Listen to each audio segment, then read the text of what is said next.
bien, je vous retrouve aujourd'hui dans une nouvelle vidéo autour du graphisme et de l'entrepreneuriat pour vous présenter comment j'ai créé ma boutique en ligne biscuitdesign.fr. Je me suis inspirée d'une vidéo de mon amie O'Neill, je vous mettrai le lien de sa vidéo en barre d'infos où elle parlait de la création de son entreprise de coque d'iPhone, donc n'hésitez pas à aller voir sa vidéo et sa chaîne YouTube. J'avais envie de revenir sur le projet de ma boutique en ligne que j'ai un peu mis entre parenthèses ces derniers temps pour me consacrer un peu plus à YouTube, mais c'est vraiment un projet qui me tient à cœur. Je me suis dit que c'était pas mal de revenir dessus en vidéo. Je suis pas du tout une professionnelle en création d'entreprise, mon projet il a encore plein d'axes d'amélioration, mais c'est vraiment un projet qui me tenait à cœur. Comme je suis graphiste, j'avais envie de créer un projet de A à Z où je pouvais créer l'identité visuelle, le logo, le site internet et tout ce qui s'ensuit. Donc la création d'une boutique en ligne, ça me paraissait assez intéressant pour pouvoir travailler tous les aspects de création de mon métier.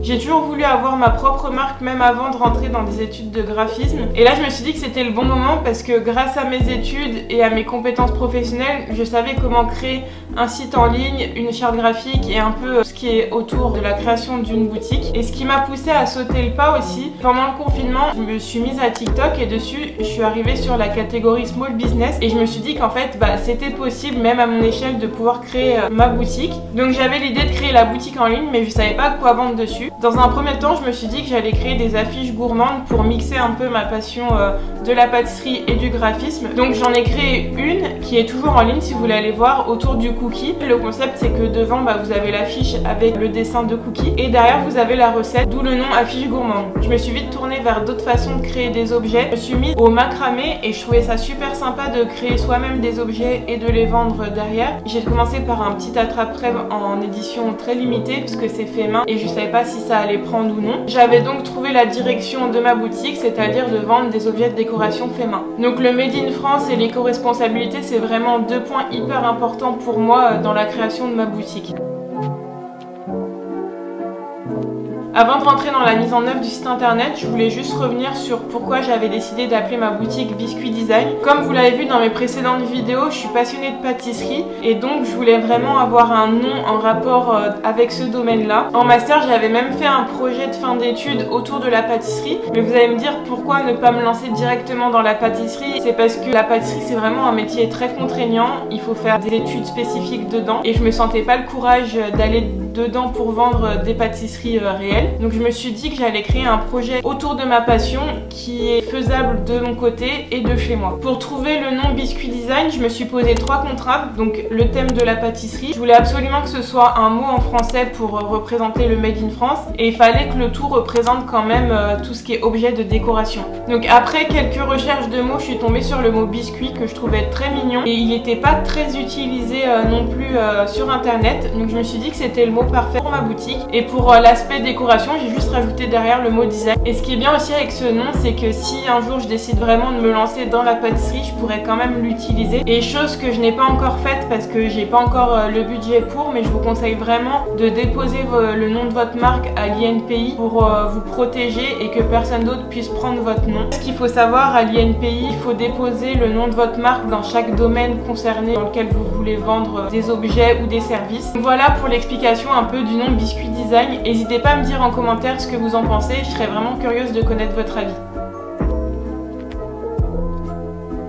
Dans un premier temps, je vais vous parler de la création du logo et de l'identité visuelle parce que c'est sur ça que je me suis concentrée en premier et je vous conseille vraiment de réaliser ça ou de faire réaliser par des professionnels votre identité visuelle et votre logo avant de créer votre boutique en ligne. Comme ça, il y aura une unité derrière et on reconnaîtra votre marque facilement. Et si vous avez besoin d'aide dans ce domaine, n'hésitez pas parce que je suis graphiste à mon compte, donc je pourrais travailler avec vous avec plaisir. Si vous remontez mon compte Instagram ou même cette chaîne YouTube, vous verrez qu'en mars 2020, donc en plein confinement, j'ai eu le déclic et j'ai lancé Biscuit Design. J'avais fait une petite vidéo d'accroche pour teaser un petit peu le projet, juste avec le logo que je venais de créer. C'est à ce moment-là que j'ai créé mon identité visuelle. Pour expliquer un petit peu l'idée du logo, mais je pense que vous l'aurez vu, c'était vraiment de mettre cet aspect de gourmandise et j'ai eu l'idée d'ajouter un petit croque au B pour faire comme un petit biscuit qu'on aurait croqué avec les petites miettes. C'est vraiment l'élément principal du logo et de l'identité visuelle. Pour les couleurs, je voulais rester dans des couleurs pastel pour rester dans un esprit plutôt calme et épuré de la marque. À ce moment-là, je faisais quelques peintures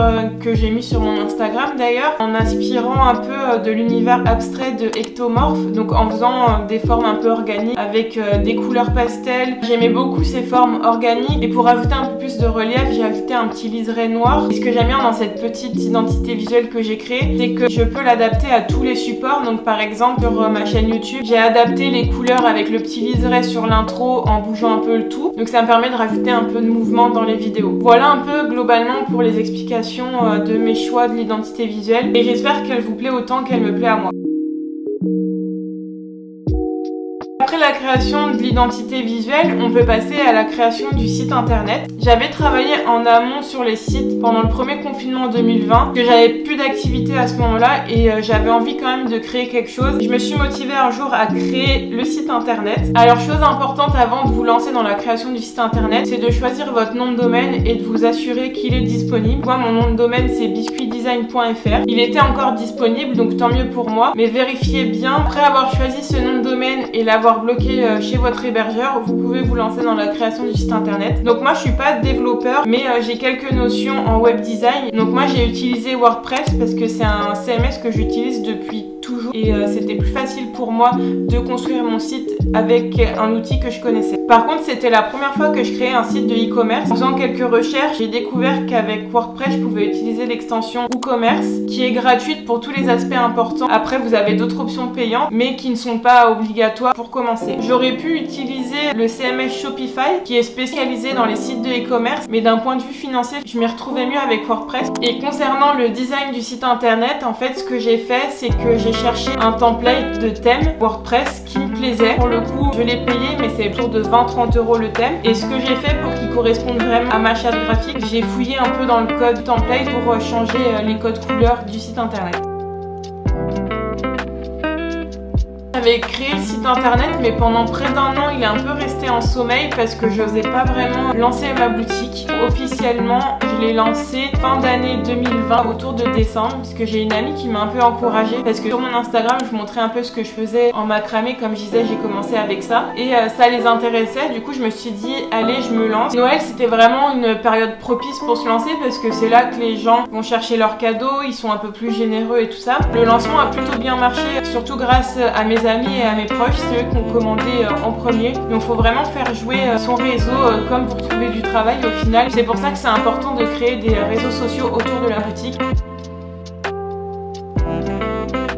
Donc c'est important aussi que vous communiquiez autour de votre boutique et ce qui va vous aider ce sont les réseaux sociaux. Donc moi ce que je vous conseille c'est vraiment de bloquer le nom de votre boutique sur tous les réseaux sociaux qui existent. Même si vous n'allez pas les utiliser, moi par exemple j'ai bloqué Biscuit Design FR sur Twitter même si je m'en sers pas forcément. C'est important que vous créez une page Facebook, ça vous aide beaucoup dans le référencement naturel de votre site internet et de vous créer Instagram. Si vous voulez pas faire des posts différents sur Facebook et Instagram, sur Instagram vous avez la possibilité de partager en direct sur Facebook. Au final votre page Facebook sera quand même vivante. Je vous conseille vraiment de partager les liens des nouveaux produits sur la page Facebook. Moi j'ai créé la page Twitter, Facebook, Instagram, TikTok et YouTube parce que je voulais vraiment communiquer autour de cette marque dans un premier temps. La chose importante c'est que vous n'avez pas besoin d'avoir lancé votre site internet. Moi comme je vous disais j'ai lancé mon compte Instagram bien avant de lancer le site internet. Comme ça permet un peu de teaser et de montrer ce que vous aimez faire. L'idée c'est pour ça que j'ai un peu mis entre parenthèses la boutique, c'est que je voulais vraiment développer une communauté avant de lancer la boutique parce que vraiment c'est compliqué de partir de zéro. Je vous conseille vraiment de vous lancer au moins sur Instagram pour montrer ce que vous faites. Voilà pour cette partie un peu plus autour de la communication. Je voulais revenir aussi un peu plus en détail sur les produits que je propose sur la boutique parce qu'il y a eu pas mal d'évolutions et moi-même je me suis un petit peu perdue à un moment donné et là j'ai essayé de recentrer sur des choses essentielles à mes yeux. J'ai lancé la boutique fin 2020 avec dans un premier temps des objets en macramé, donc l'attrape-rêve et le flocon à mettre dans le sapin. J'avais aussi la fiche gourmande cookie, ça partait un petit peu dans tous les sens et après j'ai découvert les objets en résine et je me suis mise à créer des petits pots, des des petits objets de décoration, tout ça avec cette matière que je propose toujours d'ailleurs si ça vous intéresse. Aujourd'hui sur la boutique il va rester ces objets en résine, la fiche gourmande, et j'ai inclus aussi une catégorie éco-responsable parce que j'ai deux amis qui sont lancés dans la couture vraiment à fond et je me suis dit que c'était l'occasion de vous proposer sur la boutique des objets un peu éco-responsables. Comme je vous le disais en introduction, pour moi c'était vraiment important de proposer des objets faits main en France et au maximum éco-responsables. Je propose des sacs à vrac, une charlotte alimentaire et aussi des cotons démaquillants. Principalement là je me suis recentrée sur des produits de décoration et des produits zéro déchet. Soyez libre de proposer ce que vous voulez. Si vous êtes illustrateur, vous pouvez proposer des affiches que vous imprimez de chez vous ou que vous faites imprimer à la demande chez un imprimeur. À l'heure actuelle, on a vraiment la possibilité de créer des objets de chez soi assez facilement. Et c'est ça, selon moi, qui est intéressant, c'est que chacun peut proposer ce qu'il veut aujourd'hui, voir ce qui fonctionne. Et franchement, vous mettez pas de barrière là-dessus.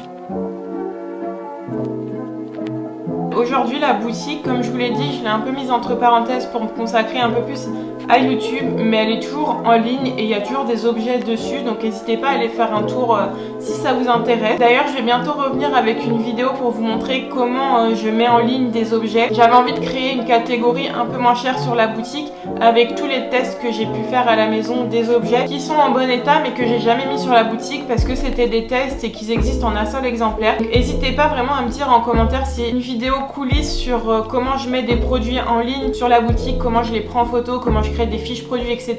Ça pourrait vous intéresser, je serais vraiment contente de faire cette vidéo là. Je sais pas encore si je reviens pour Noël avec une petite création spéciale parce que c'est vrai, depuis que j'ai créé la boutique, à chaque fois je fais une petite collection à Noël avec un petit objet. N'hésitez pas aussi à me dire en commentaire si vous avez une idée en particulier d'objet de Noël que je pourrais faire. N'hésitez pas à me dire si vous êtes intéressé par un petit objet spécial Noël cette année aussi. J'espère que ce style de vidéo autour de la création au sens global vous plaît. D'ailleurs, n'hésitez pas à aller voir ma vidéo sur comment devenir graphiste que j'ai fait il y a quelques semaines. Si la vidéo vous a plu, n'hésitez pas à la liker, à vous abonner à la chaîne et à activer la cloche pour ne pas manquer les prochaines vidéos. Je vous retrouve mercredi prochain à 18 h. Salut!